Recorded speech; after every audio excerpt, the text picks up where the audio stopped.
Hello and welcome to Sci-Fi Remote Lesson 7. This is going to be part 1 of the short story, The Beautiful People. So for this story, you are going to read part 1 of The Beautiful People and answer questions based on textual evidence. You will compare the ideas of conformity and individuality between this story and Anthem. And you will then watch a video on the effects of sleep deprivation as it pertains to the story itself, and you will answer some questions based on that as well. Let's get started. The Beautiful People by Charles Beaumont. Mary sat quietly and watched the handsome man's legs blown off, watched further as the great ship began to crumble and break into small pieces in the middle of the blazing night. She fidgeted slightly as the men and the parts of men came floating dreamily through the wreckage out into the awful silence. And when the meteorite shower came upon the men, gorging holes through everything, tearing flesh and ripping bones, Mary closed her eyes. "Mother!" Mrs. Cubrel glanced up from her magazine. "Do we have to wait much longer?" "I don't think so. Why?"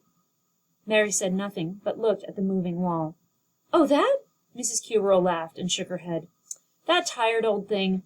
Read a magazine, Mary, like I'm doing. We've all seen that a million times." "Does it have to be on, Mother?"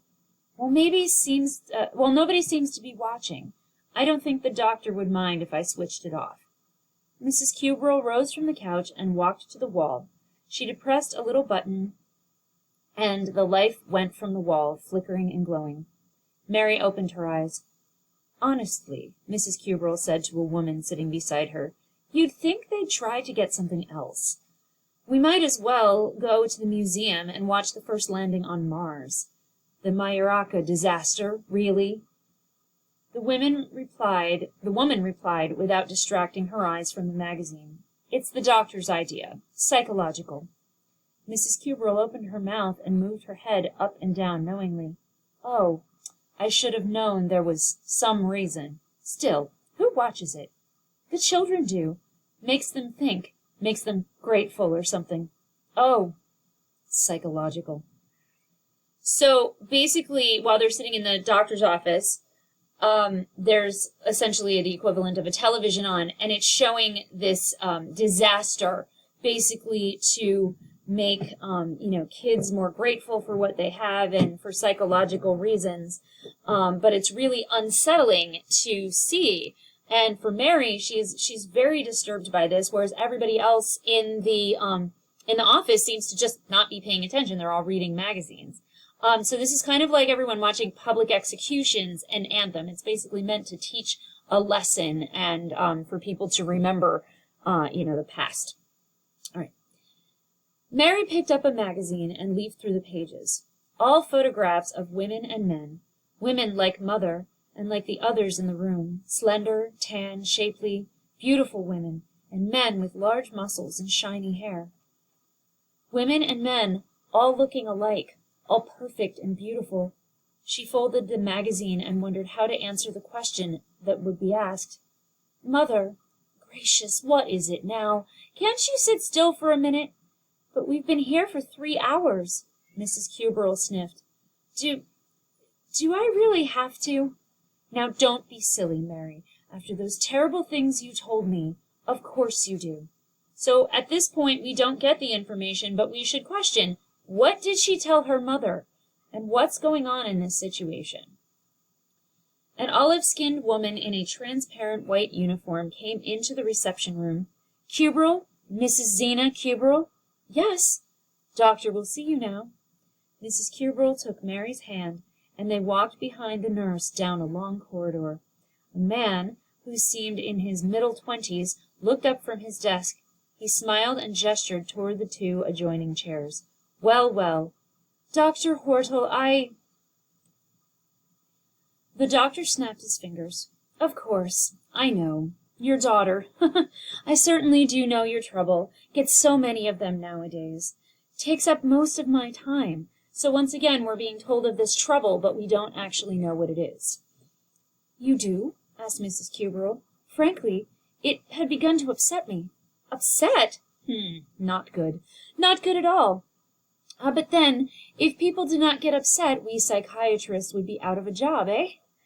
Go the way of the early MD, but I assure you, I need hear no more. He turned his handsome face to Mary. Little girl, how old are you? 18, sir. Oh, a real bit of impatience. It's just about time, of course. What might your name be? Mary. Charming, and so unusual. Well, now, Mary, may I say that I understand your problem, understand it thoroughly. All right, so he mentions this idea that her name is very unusual, whereas, Mary used to be one of the most common names in society, especially at the time that this story was written. So, once again, like they do with equality, they are setting Mary apart from everybody else in society. They're making her stand out. She has an unusual name. We have found that she has some sort of trouble, something troubling her mind, and she's now at the doctor's office. But the way he treats her is kind of ridiculous. He's calling her little girl, and he's patronizing her and treating her like she's a child, but she's 18. So now we'll get to the root of what her problem is here. Mrs. Cuberl smiled and smoothed the sequins on her blouse. Madam, you have no idea how many there are these days. Sometimes it preys on their minds so that it affects them physically, even mentally, makes them act strange, say peculiar, unexpected things. One little girl, I recall, was so distraught she did nothing but brood all day long. Can you imagine? That's what Mary does. When she finally told me, doctor, I thought she had gone, that bad, eh? Afraid we'll have to start a re-education program very soon, or they'll all be like this. I believe I'll suggest it to the senator day after tomorrow. I don't quite understand, doctor. Simply, Mrs. Cuberl, that the children have got to be thoroughly instructed. Thoroughly. Too much is taken for granted, and childish minds somehow refuse to accept things without definite reason. Children have become far too intellectual, which, as I trust I needn't remind you, is a dangerous thing. So, basically, he's saying that whatever is wrong with Mary is happening with all the other kids as well. And he's saying that they need to have some sort of re-education program so they don't start thinking for themselves, so they don't start becoming too smart. And this is one of those things that we have seen a lot of throughout all of the sci-fi that we have read or the things that we are going to continue reading. So he says, I trust I needn't remind you, it is a dangerous thing. Yes, but what has this to do with Mary? Everything, of course. Mary, like half the 16, 17, and 18-year-olds today, has begun to feel acutely self-conscious. She feels that her body has developed sufficiently for the transformation, which, of course, it has not quite yet, and she cannot understand the complex reasons that compel her to wait until some future date. Mary looks at you, at the women all about her, at the pictures, and then she looks into a mirror.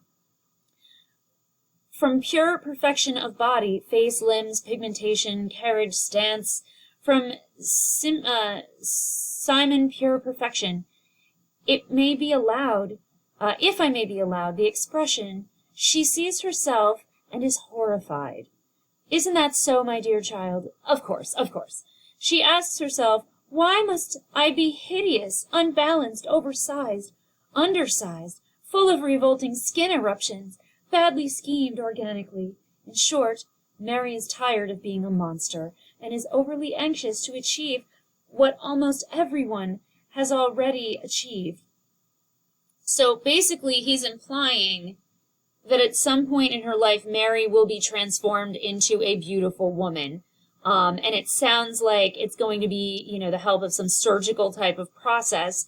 And he thinks that she's impatient to have this done because she thinks she's hideous and she's ugly and she feels bad about herself. But we're going to find out that's not the case. But, said Mrs. Cuberl, this much you understand doubtless. Now, Mary, what you object to is that our society offers you, and the others like you, no convincing logic on the side of waiting until age 19. It is all taken for granted, and you want to know why. It is that simple. A non-technical explanation will not suffice. Mercy, no. The modern child wants facts.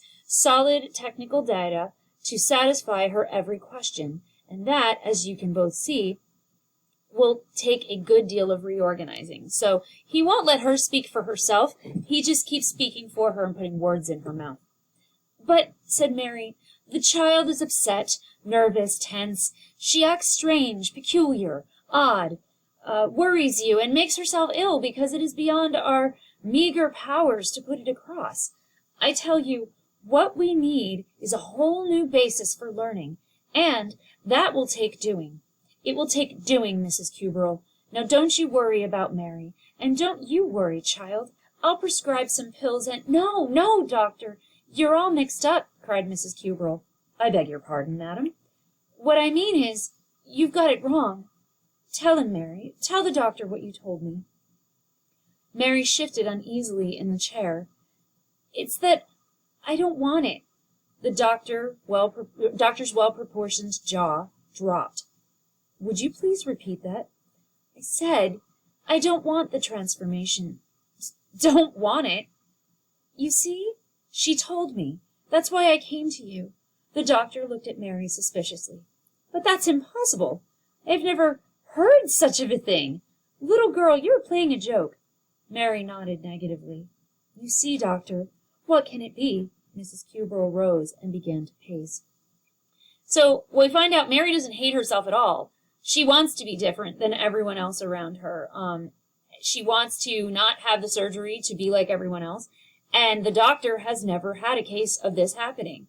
So in that way, she's very much like equality in the fact that she is different than others in her society and doesn't want to be like them and rejects conformity. The doctor clucked his tongue and took from a small cupboard a black box covered with buttons and dials and wire. Oh, no, you don't think— could it? We shall soon see. The doctor revolved a number of dials and studied the single bulb in the center of the box. It did not flicker. He removed handles from Mary's head. Dear me, the doctor said. Dear me, your daughter is perfectly sane, Mrs. Cuberl. Well, then what is it? Perhaps she's lying. We haven't completely eliminated that factor as yet. It slips into certain organisms. More tests, more machines, and more negative results. Mary pushed her foot in a circle on the floor. When the doctor put his hand to her shoulders, she looked up pleasantly. Little girl, said the handsome man, do you actually mean to tell us that you prefer that body? Yes, sir. May I ask why? I like it. It's hard to explain, but it's me, and that's what I like. Not the looks, maybe, but me. You can look in the mirror and see yourself, then look at your mother and be content? Yes, sir. Mary thought of her reasons. Fuzzy, vague, but very definitely there. Maybe she had said the reason. No, only part of it. So at this point, they think that Mary might be lying. They think that she might be insane. So they do these tests, and they basically end up saying that she's not doing any of these things, that she actually likes herself. It's her. She likes being unique. She likes being different. Mrs. Cuberl, the doctor said, I suggest that your husband have a long talk with Mary. My husband is dead. That affair near Ganymede, I believe. Something like that. Oh, splendid. Rocket men, eh? Very interesting organisms. Something always seems to happen to rocket men in one way or another. But I suppose we should do something. The doctor scratched his jaw. When did she first start talking this way? He asked. Oh, for quite some time. I used to think it was because she was such a baby. But lately, the time getting so close and all, I thought I'd better see you. Of course, yes, very wise. Does she also do odd things? Well, I found her on the second level one night.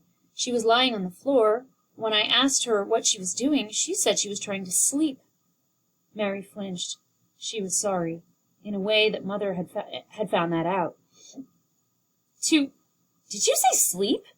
That's right. Now, where could she have picked that up? No idea. Mary, don't you know that nobody sleeps anymore? That we have an infinitely greater lifespan than our poorer ancestors now that the wasteful state of unconsciousness has been conquered? Child, have you actually slept? No one knows how anymore. No, sir, but I almost did. All right, so scientists in this future have found a way to make sleep completely unnecessary, even though your body depends on sleep for many different processes, which you will find out in the video when you watch that later. But they've found a way to make sleep impossible. But here she is trying to sleep, and the doctor can't understand why. The doctor sighed. But it's unheard of. How could you begin to try to do something people have forgotten entirely about? The way it was described in the book, it sounded nice, that's all. Mary was feeling very uncomfortable now. Home and no talking man in a foolish white gown. Book? Book? Are there books in your unit, madam? There could be. I haven't cleaned up in a while. That is certainly peculiar. I haven't seen a book in years, not since 17. Mary began to fidget and stare nervously about. So very much like the society in Anthem, the fact that books and real information are censored from the public is very similar here. So there are no real books anymore. All the books have been gotten rid of, except Mary seems to have kept some hanging around. And these aren't things that the government gives them, but they're things that, were written back in a time when people had books. Mary began to fidget and stare nervously about. But with the tapes, why should you try to read books? Where did you get them? Daddy did. He got them from his father, and so did Grandpa. He said they're better than the tapes, and he was right. Mrs. Kubrow flushed. My husband was a little strange, Dr. Hortle. He kept those things despite everything I said. Dear me, Excuse me. The muscular, black-haired doctor walked to another cabinet and selected from the shelf a bottle. From the bottle he took 2 large pills and swallowed them. Sleep? Books? Doesn't want the transformation? Mrs. Kubrow, my dear good woman, this is grave. Doesn't want the transformation.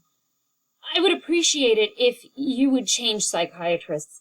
I'm a very busy and, this is somewhat specialized. I suggest, Central Dome. Many fine doctors there. Goodbye. So, for this doctor, who probably never really has to actually do the job that psychiatrists usually do, Mary is too much of a challenge for him. So he gets rid of her as a patient. He can't understand her. He doesn't want to try. So he just gets rid of her. The doctor turned and sat down in a large chair and folded his hands. Mary watched him and wondered why the simple statements should have so changed things. But the doctor did not move from the chair. Well, said Mrs. Kubrow, and walked quickly from the room. The man's legs were being blown off again as they left the reception room. So by this last statement about the men's legs being blown off, they're talking about the television that was on previously that Mrs. Kubrow had switched off. Mary considered the reflection in the mirror wall. She sat on the floor and looked at different angles of herself, profile, full face, full length, naked, clothed. Then she took up the magazine and studied it. She sighed. Mirror, mirror on the wall, the words came haltingly to her mind and from her lips. She hadn't read them, she recalled. Daddy had said them, quoted them, as he put it, but they too were lines from a book. Who is the fairest of... So this is an allusion to Snow White, when the evil queen, asks Mirror, mirror on the wall, who's the fairest of them all, and he tells her Snow White, so that starts her journey of wanting to be rid of Snow White. A picture of Mother sat upon the dresser, and Mary considered this now, looked for a long time at the slender feminine neck, the golden skin, smooth and without blemish, without wrinkle and without age, the dark brown eyes and thin tapers of eyebrows, the long black lashes set evenly, so that each half of the face corresponded precisely. The half-parted mouth, a violent tint against the gold, the white, white teeth even sparkling. Mother, beautiful transformed mother, and back again to the mirror, of them all.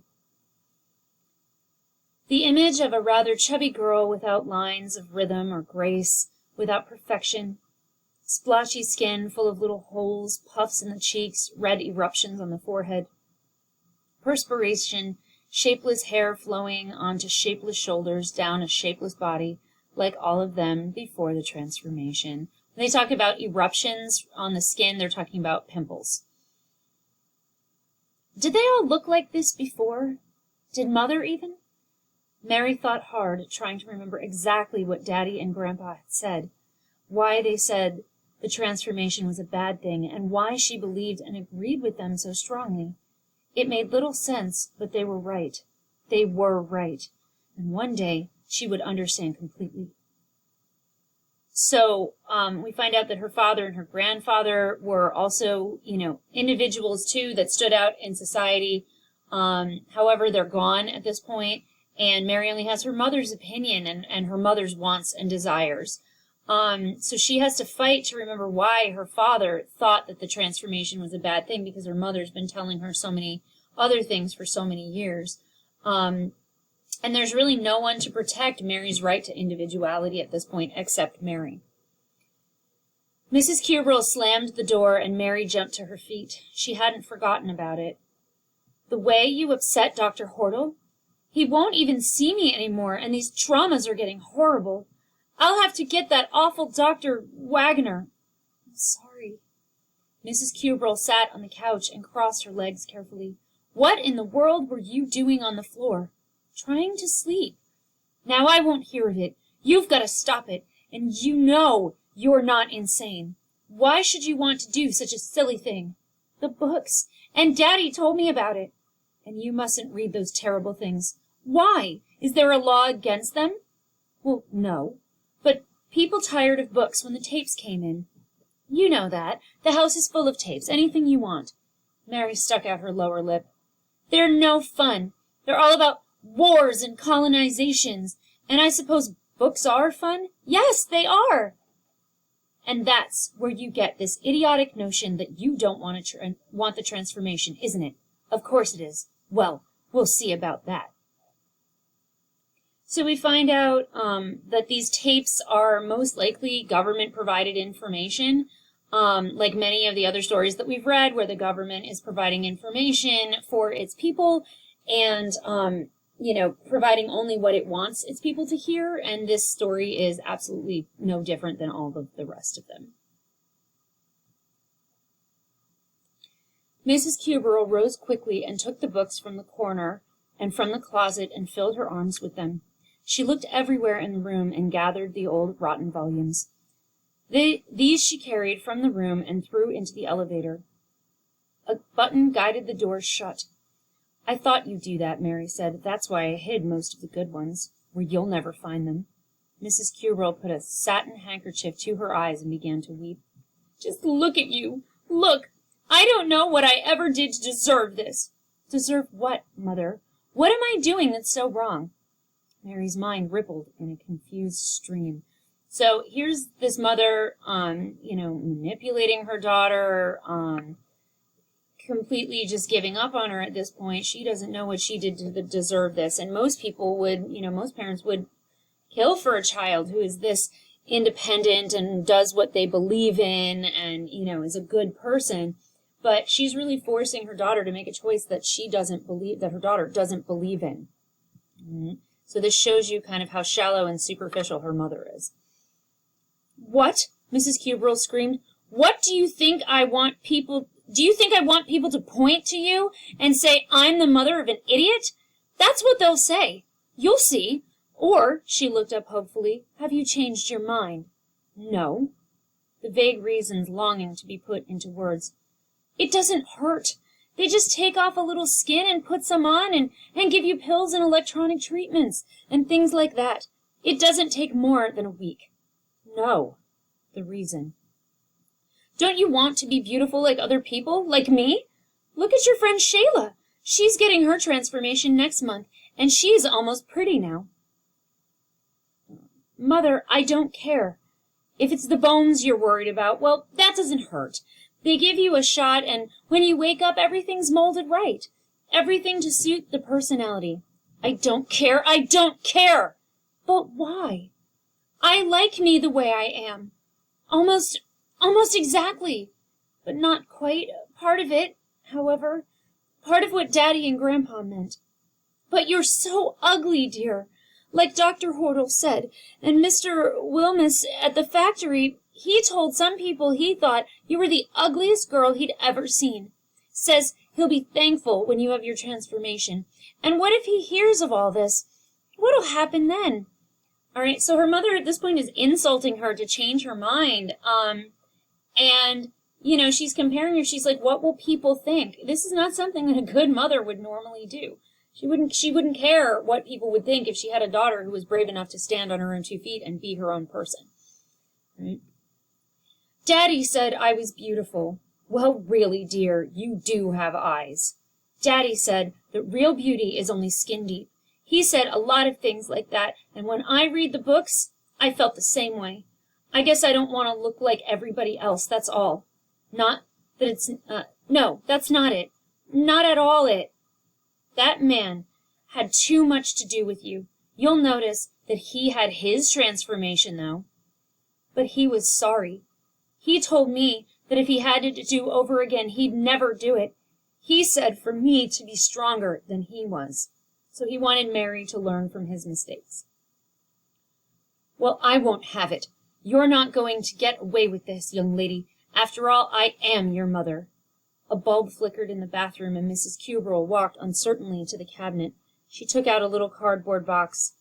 Time for lunch. Mary nodded. That was another thing the books talked about, which the tapes did not. Lunch seemed to be something special long ago, or at least different. The books talked of strange ways of putting a load of things into the mouth and chewing these things, enjoying them. Strange and somehow wonderful. And you'd better get ready for work. Yes, Mother. So, basically, you know, she's talking about how they eat, you know, pills here, kind of like in The Last Dog. They don't actually eat a meal anymore. They don't chew. They don't have the necessity of food. So she just swallows a pill, and that basically gives her all the nutrients and whatnot. So in many ways, Mary is very much like Equality. Equality wants to learn, and he devises a community to do this. And this makes him an individual. And Mary protests about conformity as well. She'd prefer to stay strong and stay the way she is rather than transforming into something superficial and, you know, artificial. People in her society are only obsessed with exterior beauty, and they don't care about learning new things or being good people, and they only care about what other people think of them. So this society is very much like some of the other ones that we have seen so far.